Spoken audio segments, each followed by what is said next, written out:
waaw asalaamaaleykum man maa ngi tudd Ndiaga Fall di président union producteur maraîcher de Niayes AIMEN tey ñu amoon benn lancement benn projet boo xam ne actuellement ñu ngi ko ànd ak waa canadiens yi coopération Québec de canadiens yi de Canada yàlla dogal ñu ñëw nag intervenir ci wàllu mango te ku wax mango ci zone de Niayes wax loo xam ne benn filière la bu am solo ci zone de Niayes nga xam ni avant yeneen filière di feeñ jàpp naa ne mango moo fi nekkoon nekk filière bu am solo di servir lu bari ci zone de Niayes waaye que ne ku ne gis na ne changement climatique yi ànd na ak ay jafe-jafe ba mango production bi mu doon joxe chaque année day gën di wàññeeku lan moo ko waral muy changement climatique yi kon bu ñu amee benn partenaire boo xam ne dafa ñëw intervenir ngir gën a pour ñu suqaliwaat mbay mango ci Niayes loolu moo waral tey ouverture bi nu am ñu koy taatan nag ak loxoy waay Niayes bépp lay wax sax. waaw nañ ci fas yéene àndee mooy actuellement def nañu lancement bi tey li ci des mooy wàcce ci terrain bi ànd ak producteurs yi gunge leen ci technique yi nga xam ne tey moom la ñu war a mën a doxal ànd ak partenaires yi moom la ñu war a mën a doxal tey ba mayu mango suqalikuwaat dellusiwaat fi nga xam ne fa la nekk. jamono fi mu toll ak technologie yi kenn ku ne xam na ni baykat ba nekkoon démb dootul baykatu tey baykat yi fi nekk tey nga xam ne ñoo nekk ci Niayes bi foo ci fëgg da nga fay fekk ñoo xam ne seen diplôme la ñu yor nekk ci tool yi. kon jàpp naa ni tey bu université yi lëkkaloo ak association producteur maraîcher boole leen ci programme ñu war ko pratiquer ci terrain bi jàpp naa ni loolu bu dee guleet it dafa jot waaw dafa jot sëkk pour ñi nga xam ne tey ñoo am xam-xam nekk ci université yi wàcc ci terrain bi ànd ak producteurs yi gunge leen ba technique yi nga xam ne tey moom la jamono laaj fi mbay war a àgg ñu àggale ko fi. climatique yi ci la mais actuellement projet yi état am samp ko ci zone de Niayes muy forage yi nga xam ne tey ndox moomu ñu ngi koy jël di koy yóbbu Ndakaaru bokk na ci li nga xam ne tey ànd na ak changement climatique yi ba récolte yi nga xam ne moo doon génn ci zone de Niayes ci mango mënatul am. weñ bi aussi mousse blanche bi aussi bokk na ci waaye tey ñoom ci li ñuy intervenir bokk na ci lu saafara mousse blanche boobu. Madame Dieye mu wax ci benn chiffre actuellement nag chiffre bi ragal naa ni bu fekkee 30 la woon léegi ñu ngi ci 10 wala 15 waaw. maa ngi tudd Malick Seye maa fi teewal ci Afrique de l'Ouest maa fi teewal développement international des jardins donc ñu koy wax DID en abrégé pour ñu xam ko DID mu ngi soqee ko Québec donc Canada donc mu ngi bokk ci benn groupe bu yaatu banque bu yaatu bu nekk Québec pour nit ñi xam ko tamit pour taxawal banque boobu ki Alphonse Desjardins mi nga xamante ni moo taxawal banque boobu ci jamono 1900 pour taxawal loolu dafa seeti ci àdduna bi fu nekk ay expérience pour taxawal loolu donc bu ñu demee ba taxawal loolu ci Canada mu doon banque bu mucc ayib dox foofu ñu ni donc jot na li nga xamante ni am nañ ko ci xam-xam foofu ci Québec ci Canada ñu bokk ko ak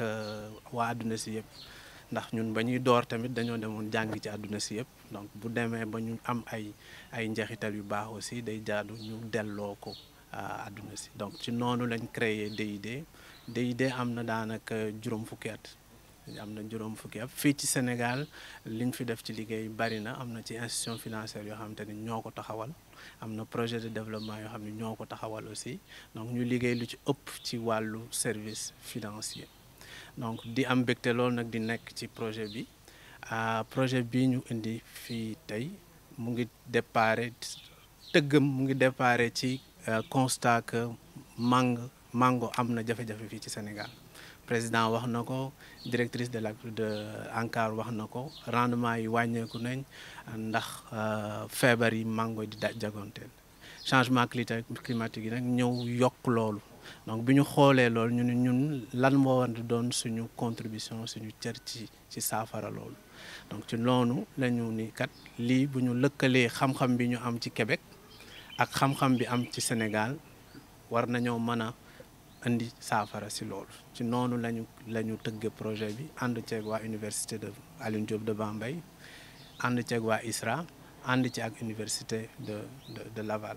Donc ñu am yaakaar que buñ projet bi duré ñetti at bu weesoo ñetti at yooyu ñu am yaakaar bu ñu demee ba ca njeexital la que liñ ci soynu dinañ ko jot te yaakaar googu nag maa ngi koy am maa ngi ko wéer ci xam-xam bi ñu am autour de la table parce que xam-xam kese fi nekk li fi nekk mooy dajale ko pour jëmale ko fa mu war a jëm pour saafara jàngoro yooyu ñu wax donc foofu dañu boole ci projet bi et ñuy remercier bu baax ñi ñu boole ci projet bi parce que c'est l'université Alioune Diop de Bambey mais particulièrement l'UFR santé et développement durable ci biir UFR bi nag c'est le département de développement durable moom mooy partie prenante bi objectif bu projet bi mooy que dañuy def ay recherche pour xool renforcer résilience producteur bi ci changement climatique parce que dañu seetlu ne que changement climatique dafay impacter négativement ci production mangue parce que léegi rek laa dégg directrice ANCAR mu ne exportation mangue bi jàll nañu dafa nekkoon ci 20 000 tonnes léegi ñëw nañu ba 12 000 tonnes léegi recherche bi nag day xool lu tax loolu et suñu defee recherche bi nag dañ koy bind ci benn kayit bi ñu wax benn guide et li ci am solo aussi que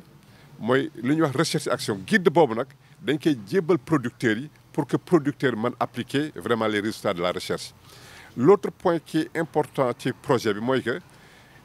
dañuy def le tout projet bi dina def le tout pour que producteur bi ak productrice de mangue bi ñu mën accéder à un financement parce que le problème des paysans c'est souvent accès à un financement. Le problème aussi de façon générale de nos recherches mooy que nit chercheurs dinañ def ay recherches trouver ay solutions mais souvent résultat recherche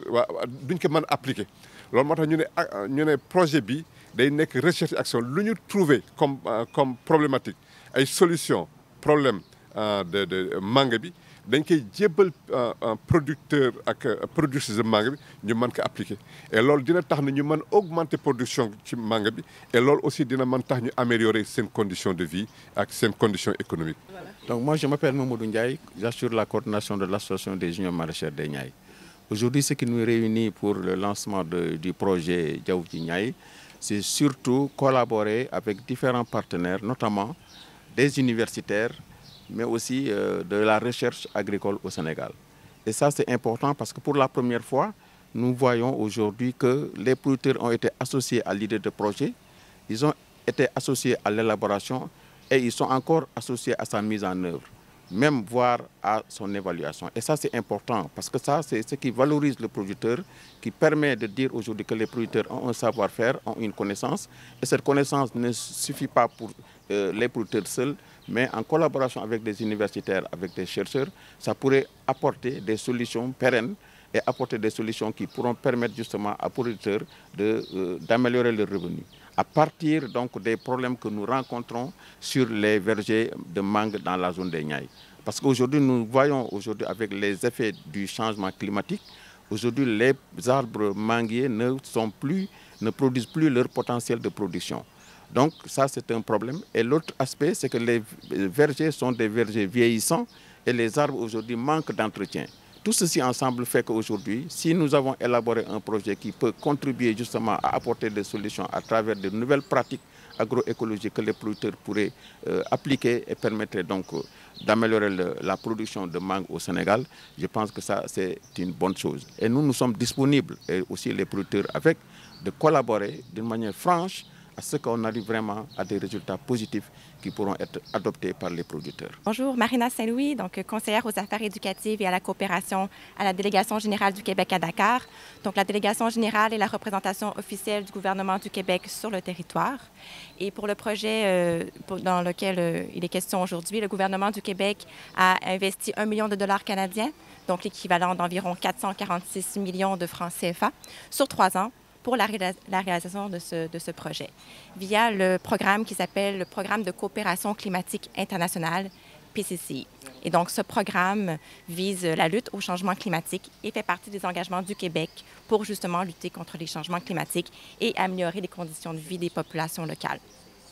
Et donc, ce programme est présent dans 16 pays, dont le Sénégal. Et donc, nous sommes très fiers d'avoir même plusieurs projets, près d'une dizaine de projets pour le Sénégal uniquement via le PCCI.